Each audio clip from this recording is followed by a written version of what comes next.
الحمد لله رب العالمين والصلاة والسلام على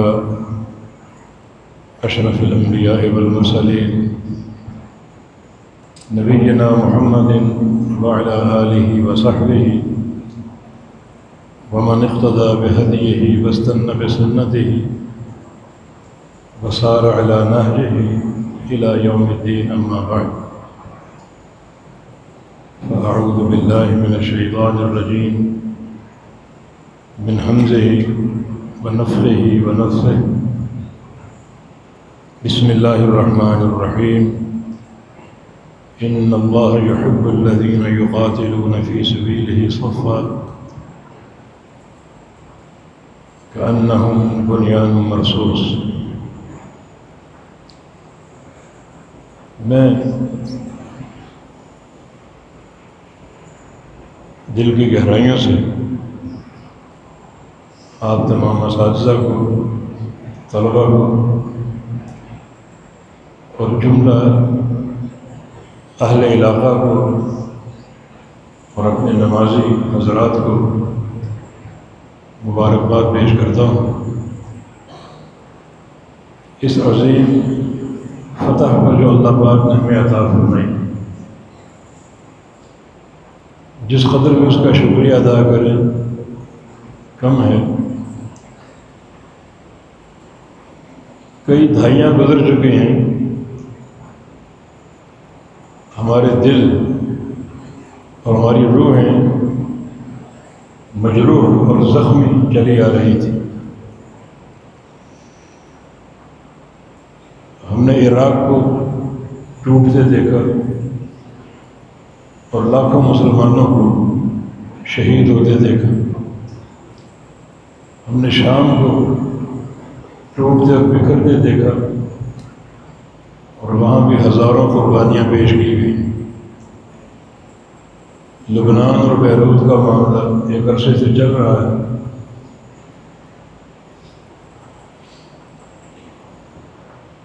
پھر یمن کا معاملہ، وہاں بھی بدترین قسم کی خون ریزی جاری ہے. اور یہ سب خبریں ہم پڑھتے بھی ہیں اور سنتے بھی ہیں. اور جو آخری داستان شہادتوں کی، وہ فلسطین میں وبا ہے. اس وقت پورا غزہ تباہ ہو چکا اور 1 لاکھ کے قریب قربانیاں پیش کی جا چکی، جن میں خواتین بھی، بچے بھی، نوجوان بھی، بوڑھے بھی سب شامل. اور یہ صورتحال انتہائی دل خراش اور پریشان کن ہے کب تک جاری. ان پریشانیوں کے بیچ میں اللہ تعالیٰ نے ہمیں ایک خوشی کی خبر عطا فرمائی. اسی کی توفیق اور اس کا فضل ہے. وہ جنگ جو ہمارے بدترین دشمنوں نے چھیڑی، بدترین اس لیے کہہ رہا ہوں کہ دنیا میں سب سے گندا مذہب ہندو مذہب، سب سے بدترین. اپنے ہاتھوں سے بت بنا کر ان کو پوجنے والے، گائے کے پجاری، اسی گائے کا پیشاب پینے والے گندے، غلیظ اور بدترین لوگ. تبھی تو نبی علیہ السلام نے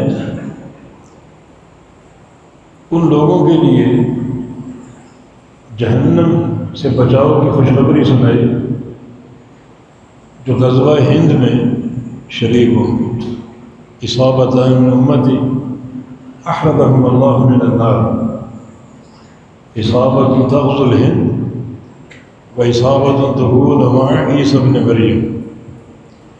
مسند احمد کی حدیث ہے کہ 2 جماعتیں اللہ ان کو جہنم سے بچا چکا ہے. یہ تعبیر ماضی کا صیغہ ہے، یہ نہیں کہا بچائے گا، بلکہ بچا چکا ہے۔ ایک وہ جماعت جو ہندوستان سے جہاد کرے گی، دوسری وہ جماعت جو قیامت سے قبل عیسیٰ علیہ السلام کے ساتھ ہوگی اور دجال اور اس کی فوج سے لڑے گی۔ یہ دو جماعتیں، ایک جماعت کا دور اور زمانہ محدود ہے، اس کی تعیین وہ قرب قیامت ہوگا، عیسیٰ علیہ السلام کے ساتھ وہ جماعت ہوگی اور دجال سے لڑے گی، وہ متعین ہے۔ دوسری جماعت کا زمانہ متعین نہیں ہے۔ کچھ لوگوں نے اسے محمود غزنوی کے جہاد سے مربوط کیا اور کچھ لوگوں نے اس جہاد کو جب مغلیہ خاندان کی حکومت قائم ہوئی اور اس سے قبل جو فتح کیا کہ ہندوستان کو، اس سے مربوط کیا، لیکن یہ ربط بغیر دلیل کے، کیونکہ نبی علیہ السلام نے محدود نہیں کیا یہ دور کون سا ہوگا، جماعت کون سی ہوگی، وقت کون سا ہوگا۔ کچھ لوگوں نے اس کو ہندوستان کے پہلے جہاد جو محمد بن قاسم رحمہ اللہ کی قیادت میں ہوا، جو سندھ میں نازل ہوئے، راجہ طاہر سے لڑے اور سندھ کو فتح کیا، اس سے مربوط کیا، مگر اس تعلق کی دلیل کوئی نہیں، کیونکہ نبی علیہ السلام نے اس کو محدود نہیں کیا۔ بہت سے شارحین کا یہ خیال ہے اور میں بھی اس سے متفق ہوں اپنے ناقص علم کی روشنی میں، یہ جہاد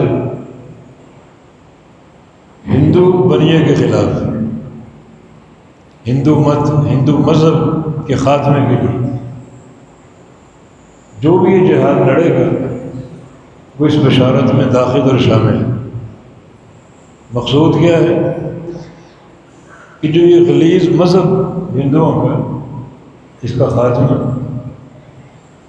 اور جو اصل روح جہاد کی اعلاء کلمت اللہ، اسے ملحوظ رکھنا۔ کچھ لوگ کہتے ہیں کہ یہ ایک وطن کی جنگ ہے، دو قوموں کی جنگ، اس میں وطنیت ہے، مگر یہ لوگ فقہ الجہاد سے عاری ہیں۔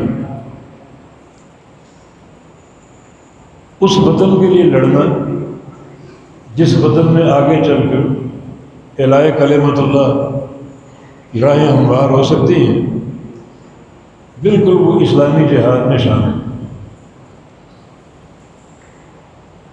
بجائے اس کے کہ ایک سرزمین پر کفر غالب آ جائے، اگر وہاں اسلام آ جائے، اسلام قائم ہو، شکل کوئی بھی ہو، لیکن آگے چل کے اعلاء کلمت اللہ کی راہیں ہموار ہو سکتی ہیں، وہ جنگ وطنیت کی جنگ نہیں ہے، وہ جنگ بھی فی سبیل اللہ ہے۔ اور پاکستان دنیا کی وہ واحد مملکت ہے جہاں آپ جب چاہیں، جہاں چاہیں توحید کی بات کر سکتے ہیں۔ دنیا میں یہ چیز کہیں بھی نہیں۔ دروس کی پابندی اور ایک محدود سا جو ہے وہ تعلیم و تعلم کا نظام، لیکن پاکستان کسی چوک میں، کسی چرواہے پر، کسی چوراہے پر، کسی سڑک پر، کسی مسجد میں، کسی محراب میں، کسی ممبر میں کھڑے ہو کر ڈنکے کی جوڑ توحید بیان کر سکتے ہیں۔ اس کا معنی یہ ایک نعمت ہے، اس سرزمین کی حفاظت ہم سب کا فریضہ ہے۔ یہ اعلاء کلمت اللہ کی راہیں کھلی ہیں، اقامت توحید کے راستے کھلے ہیں۔ دیکھیے موسیٰ علیہ السلام کے بعد ایک نبی شمویل علیہ السلام آئے تھے، شمویل علیہ السلام۔ قرآن پاک میں أَلَمْ تَرَ إِلَى الْمَلَإِ الَّذِينَ جَاءُوا مِن بَعْدِ مُوسَىٰ إِذْ قَالُوا لِنَبِيٍّ لَهُمْ، یہ قوم بنی اسرائیل کہ موسیٰ علیہ السلام کے بعد اپنے نبی سے کہا، یہ نبی شمویل علیہ السلام ہے، جو بنی اسرائیل سے آئے تھے. کب کہا؟ جب طالوت اور جالوت یہ دو بادشاہوں کا ذکر ہے، اور جالوت کی بربریت اور اس کا ظلم اور اس کا استبداد بنی اسرائیل کو تباہ کر چکا تھا. علاقے چھین لیے، عورتیں چھین لی، بچے چھین لیے.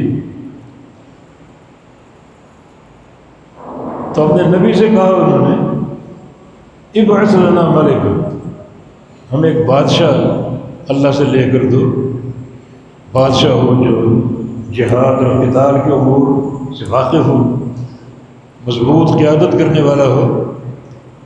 نقاتل فی سبیل اللہ، اس کو فی سبیل اللہ کا، ہم اللہ کی راہ میں جہاد کرنا چاہتے ہیں. کون سا جہاد؟ اپنے علاقے کو بچانے کے لیے، اپنی عورتوں کو آزادی دلوانے کے لیے، بچوں کو چھڑانے کے لیے. یہ عمالقہ قوم تھی، جالوت ان کا بادشاہ تھا، ان پر بار بار حملے کرتا، حتیٰ کہ عورتوں کو قید کر لیا، جگہیں چھین لی، وطن چھین لی. انہوں نے کہا کہ ہم قتال کرنا چاہتے ہیں فی سبیل اللہ، آگے بڑھیں. نبی نے کہا کہ اللہ سے ڈر جاؤ، قتال اور جہاد کی خواہش نہ کرو، تم نہیں کر سکو گے اگر تمہیں بادشاہ مل بھی گیا. کہا کہ وما لنا الا نقاتل فی سبیل اللہ وقد اخرجنا من دیارنا وابنائنا. پھر فی سبیل اللہ کا لفظ، ہم فی سبیل اللہ قتال کیوں نہ کریں؟ ہم نکال دیے گئے اپنے وطن سے اور اپنی اولاد سے. وطن چھین لیا گیا، اولاد چھین لی گئی، سرزمین چھین لی گئی.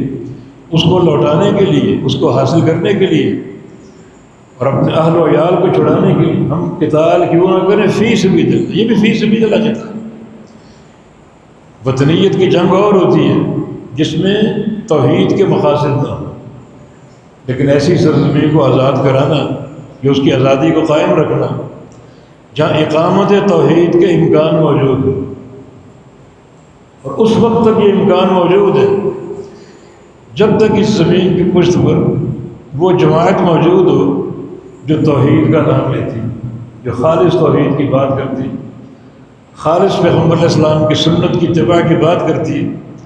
جب تک وہ موجود ہے اس وقت تک کسی بھی قوم اور کسی بھی جگہ کو آزاد کرنا تاکہ وہاں اسلام کی حکومت قائم ہو اور وہاں توحید کی حکومت قائم ہو. یہ سب جہاد فی سبیل اللہ ہے. انتہائی روشن دلی. پھر اللہ نے طالوت بادشاہ دیا، وہ الگ قصہ. پھر جہاد بھی ہوا، جنگ بھی ہوئی، اور اللہ نے طالوت کو فتح دی. اور جو جالوت بادشاہ، اس کو ایک چرواہے نے قتل کیا، داؤد. وقتل داؤد جالوت. اس وقت تک بکریوں کا چرواہا تھا، وہ اس جہاد میں شریک تھا. اس نے جالوت کو قتل کیا. اور اللہ نے داؤد کو کیا دیا؟ اس کے صلے میں کتاب دی، حکمت دی اور نبی بنا دیا. اس عظیم مارکے میں شرکت کا انعام اللہ نے دی، صلہ ہی دیا کہ داؤد علیہ السلام وہ جالوت کو قتل کرنے میں کامیاب ہو گئے، اور اللہ نے آپ کو کتاب، حکمت، نبوت اور ایک بڑی عظیم بادشاہت عطا فرمائی. تو وہ جہاد کس بنیاد پر تھا؟ ما لنا الا نقاتل فی سبیل اللہ وقد اخرجنا من دیارنا. اپنے وطن کو چھڑانے، وطن کو بچانے کے لیے. یہ وطنیت نہیں ہے. اگر کسی زمین کو آزاد کرنا مقصود ہو اور نیت یہ ہو کہ جب بھی موقع ملے گا اللہ کی توحید کو قائم کریں گے، تو یہ بھی ایک مستحسن نیت ہے، اور یہ جہاد کی شرعی اور اسلامی ہے.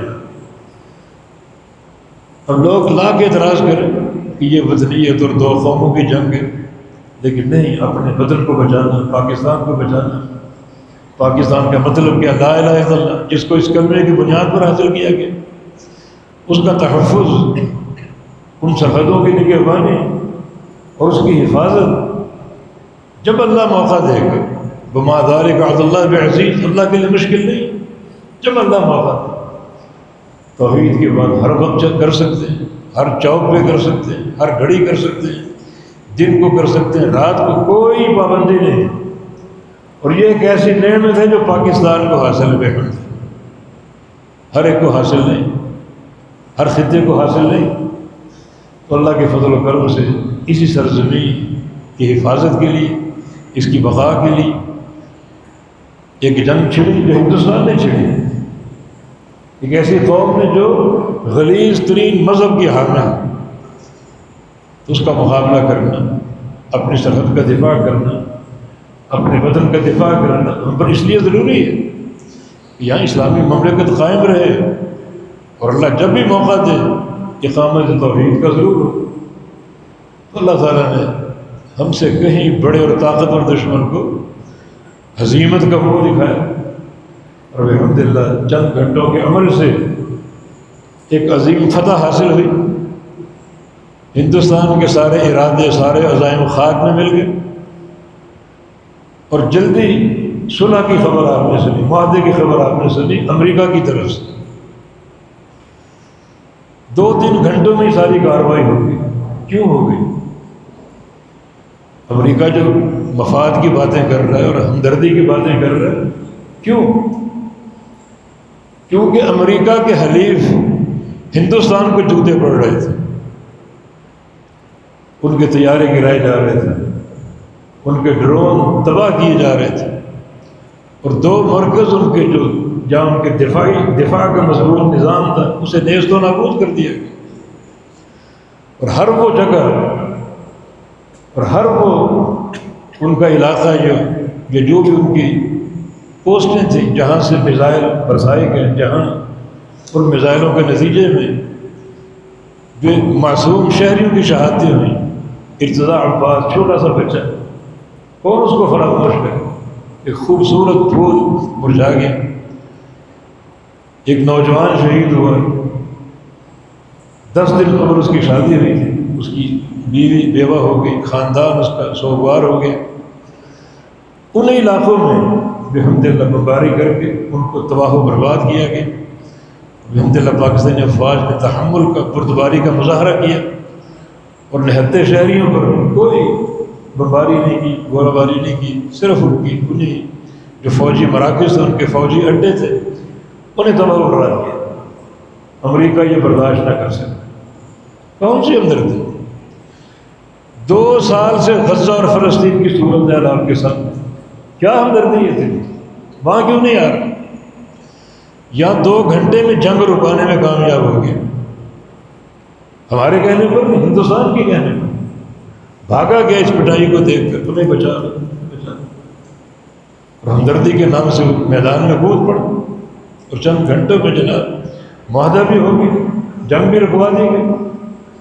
اگر یہ تمہارے اندر ہمدردی کا جذبہ ہے تو 2 سال سے یہ جنگ جاری ہے، غزہ تباہ ہو چکا، فلسطین پر حملے ہو رہے ہیں، اور کیا کیا ان کے عزائم سامنے آ رہے ہیں۔ یہ ہمدردی کہاں گئی؟ کوئی ہمدردی نہیں۔ وہاں قتل ہونے والے مسلمان، وہاں جو بھی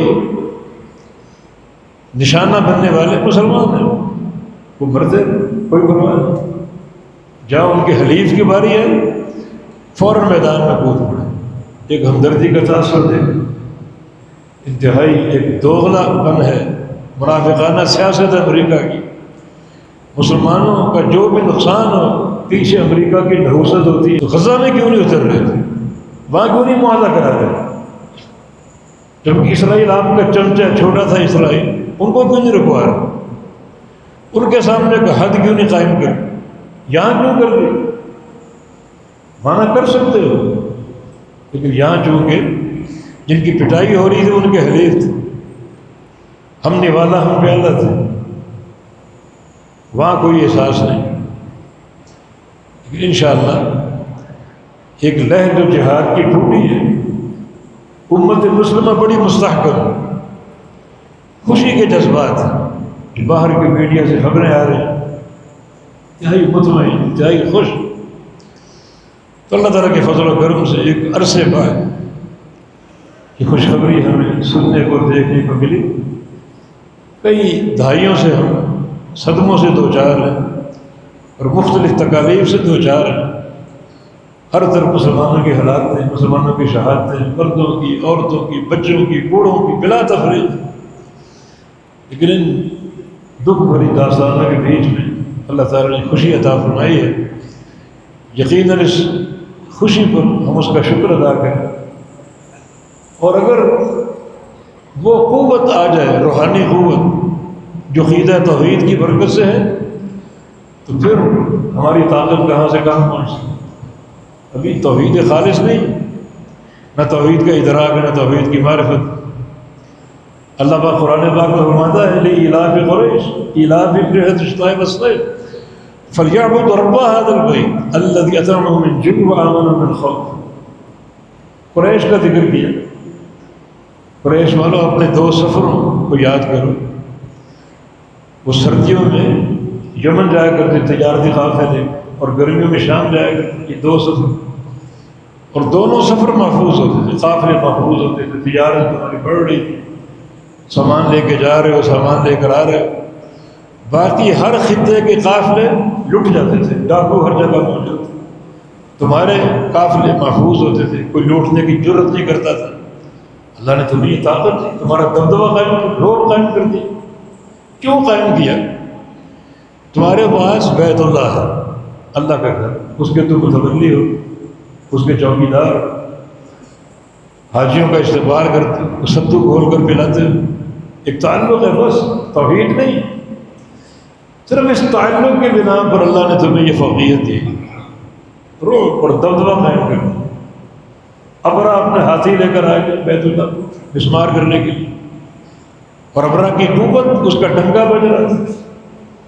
اللہ نے ہاتھیوں پر ابابیل کے ذریعے پتھر برسائے، اور پتھروں میں ایٹمی تاثیر پیدا کر دی، اور ہاتھی وہیں ڈھیر ہو جاتے۔ ابرا وہاں ڈھیر ہو گیا۔ اب تو قریش کی ہیبت پوری دنیا پر چھا گئی۔ ابرا کو شکست دے، ابرا کے ہاتھیوں کو مسمار کر دیا۔ ایک دھاک بیٹھ گئی۔ کیوں؟ اللہ نے بٹھائی۔ اس لیے بٹھائی کہ تم میرے گھر کے متولی ہو، اس گھر کے رب کی عبادت بھی کرو۔ فَلْيَعْبُدُوا رَبَّ هَذَا الْبَيْتِ، جس گھر کی تولیت اور انتظام کی بنا پر اللہ تعالیٰ نے تمہاری ہیبت قائم کر دی، اس گھر کے رب کی عبادت بھی کرو۔ پھر دیکھو تمہارا روح کا عالم کیا، تمہاری فتوحات کا عالم کیا، پوری دنیا پر چھا جاؤ۔ قولوا لا الہ الا اللہ تفلحوا، لا الہ الا اللہ پڑھ دو، اللہ کی توحید کو مان لو، ہر شرک کا انکار کر دو۔ جو بھی یہ بت ہیں، درگاہیں ہیں، حجر و شجر ہیں، جن جن کو اللہ کے سوا پوجا جاتا ہے، سب کا انکار کر کے ایک اللہ کی توحید کو مان لو۔ پھر دیکھو تمہاری صدقت، تمہارا غلبہ، تمہارا روح اور تمہاری فتوحات کیسی ہوتی۔ اصل طاقت اسلحے کی نہیں، اصل طاقت ایمان کی، اصل طاقت ایمان۔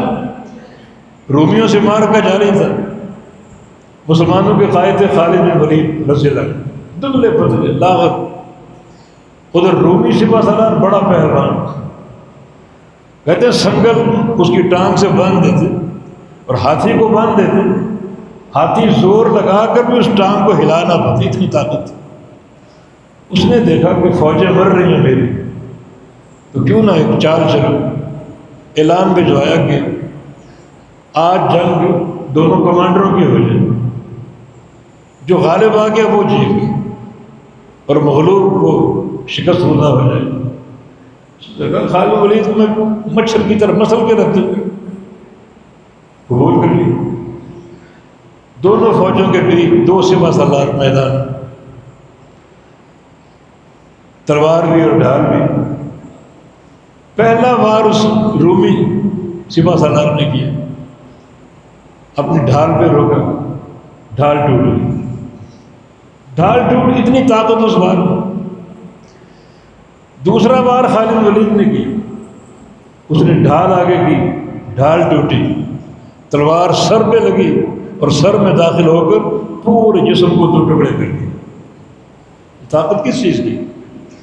کہ خالد بن ولید کو کشتے کھاتے تھے،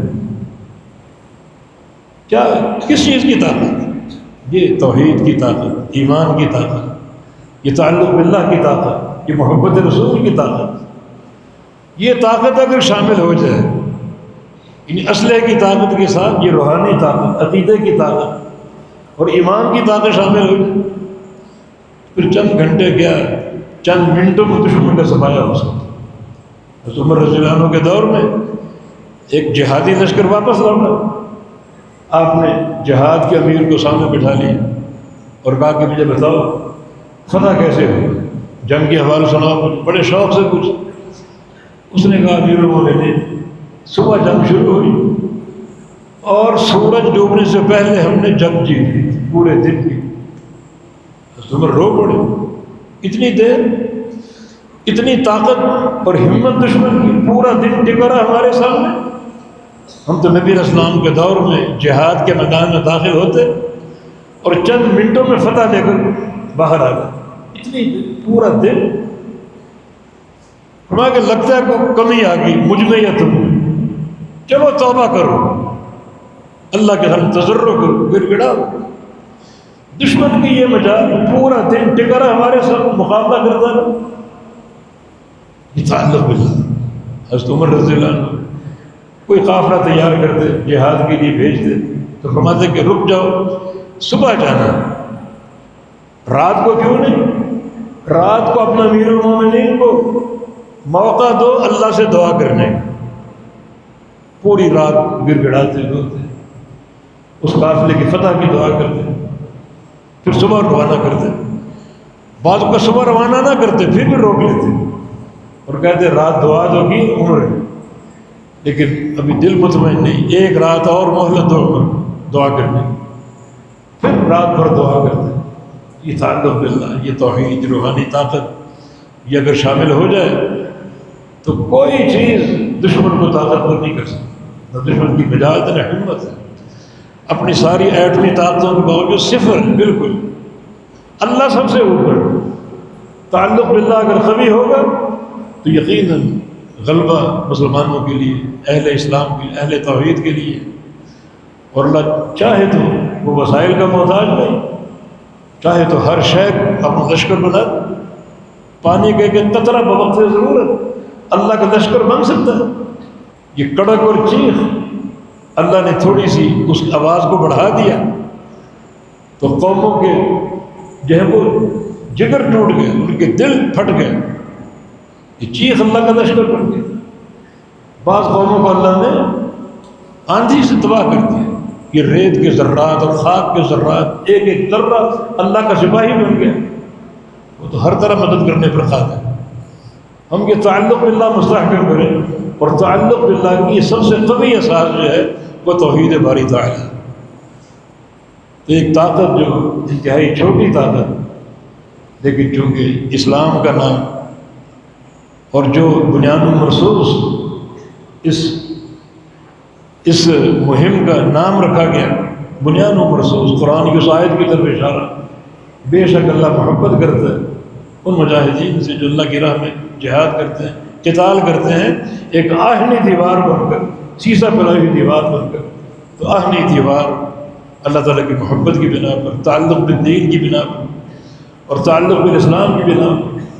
اور اللہ نے انتہائی یہ خوشیاں ہمیں دکھائیں اور چند گھنٹوں میں دشمن کی کایا پلٹ گئی اور وہ مجبور ہو گئے، امریکہ کے سامنے ہاتھ باندھ کر کھڑے ہو گئے.